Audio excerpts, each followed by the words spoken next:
Real Madrid, Atlético au Santiago Bernabéu, quart de finale de la Coupe du Roi. Karim Benzema contre Antoine Griezmann. Dernières infos et compositions probables dans cette vidéo. C'est la revue de presse de Real France. C'est parti.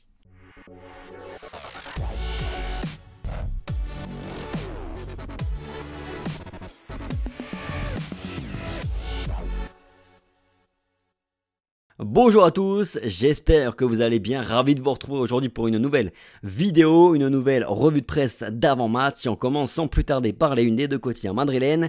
Il n'y a pas de marche arrière, ce n'est pas un derby, c'est une finale. À la une de Marca, le Real Madrid et l'Atlético cherchent une place en demi-finale de Copa, deux équipes immergées dans des dynamiques différentes. Le Real est moins exigeant par rapport à cette compétition, tandis qu'il s'agit d'une bouée de sauvetage pour l'Atlético. Du côté de As, bataille de coq, les Français Benzema et Griezmann sont les meneurs du Real et de l'Atlético dans un derby extrême. Dans les confrontations à match unique, on est toujours allé en prolongation entre les deux clubs et puis la déclaration d'Ancelotti, on doit protéger Vinicius. Coupe de champagne dans les colonnes de As aujourd'hui qui nous présente ce derby un petit peu comme un duel entre Griezmann et Karim Benzema, deux Français déchaînés. Marque un derby où ce sera tout ou rien. Il y a un débat sur Kroos et Modric côté Madrid, tandis que ce sera Kondogbia ou le trio offensif pour l'Atlético. Mais pour revenir à notre match dans le match attendu par le quotidien As, ce dernier écrit que Karim Benzema a commencé 2023 en étant à nouveau buteur efficace, tandis que Griezmann est l'auteur. Il est impliqué en vérité dans les 3 derniers buts de l'Atlético. Le passage en demi-finale passera par le niveau d'efficacité des deux joueurs, nous dit As. Évidemment, et un rapide coup d'œil sur ce graphique le confirme, Karim Benzema est plus efficace que son compatriote.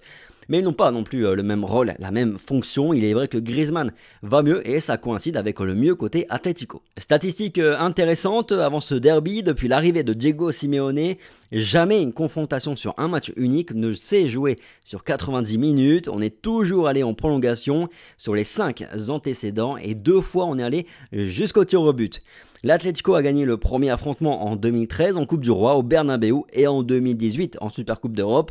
Le Real Madrid a gagné les deux plus importantes, à savoir les 2 finales de Ligue des Champions. Du côté des salles de presse, Diego Simeone a d'ailleurs dit que si ça ne tenait qu'à lui, on ne jouerait pas de prolongation, on irait directement au tir au but après les 90 minutes de jeu.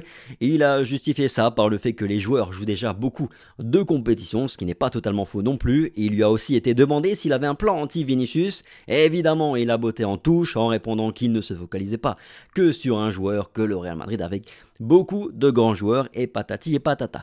Quant à Carlo Ancelotti, il n'a pas donné d'indication sur le 11 à venir. Il a dit que non, il ne serait pas injuste de mettre Ceballos et Camavinga sur le banc, que la meilleure équipe jouera tout simplement. Et il a dit dans le même temps qu'il n'a pas besoin d'expliquer à Kroos et Luka Modric pourquoi ils ne jouent pas tel ou tel match, que ce sont de grands professionnels et qu'importe le statut qu'ils ont. En tout cas, dans la presse espagnole et dans Marca d'abord, on voit Toni Kroos et Luka Modric de retour dans le 11 aux côtés de Eduardo Camavinga parce que Aurélien Tchouaméni est toujours out. On voit aussi le retour de David Alaba dans le 11 avec Militao et Nacho latéral droit, Fede Valverde, Benzema et Vinicius en attaque. Chez As, on fait le pari de la continuité avec une défense inchangée et David Alaba préservé encore, Camavinga, Ceballos et Modric ou Toni Kroos, Fede Valverde, Vinicius et Karim Benzema devant. Côté Atlético, notez qu'on s'attend plutôt au trio offensif Correa, Griezmann et Morata plutôt qu'un milieu densifié avec Kondogbia. Jiménez est bien de retour dans le groupe mais attendu sur le banc. Et puis Marcos Llorente est forfait, on le sait. Pour ma part, s'agissant du Real Madrid, je suis un petit peu mitigé mais aussi quand même plutôt partisan du choix de la continuité avec Dani Ceballos et Eduardo Camavinga donc au milieu de terrain. Ensuite, à voir qui de Luka Modric ou de Toni Kroos est le plus prêt sur le plan physique. Idem pour David Alaba, je le préserve encore un petit peu parce qu'on a la Real Sociedad et Valence qui vont s'enchaîner derrière. Donc les échéances ne vont pas manquer. Et puis Fede Valverde devant, pourquoi pas. Garder Marco Asensio et Rodrigo en sortie de banc, ça peut être aussi une très bonne option. Bref, voilà pour la revue de presse d'avant-match de Real France. Merci à tous pour votre fidélité, le petit like, le petit partage, le petit commentaire, ça fait toujours plaisir. Sur ce, on se retrouve après le match ce soir depuis le Santiago Bernabéu pour un petit débrief avec Rota. Sur ce, bon match, prenez soin de vous comme toujours et on se dit à ce soir donc, allez ciao.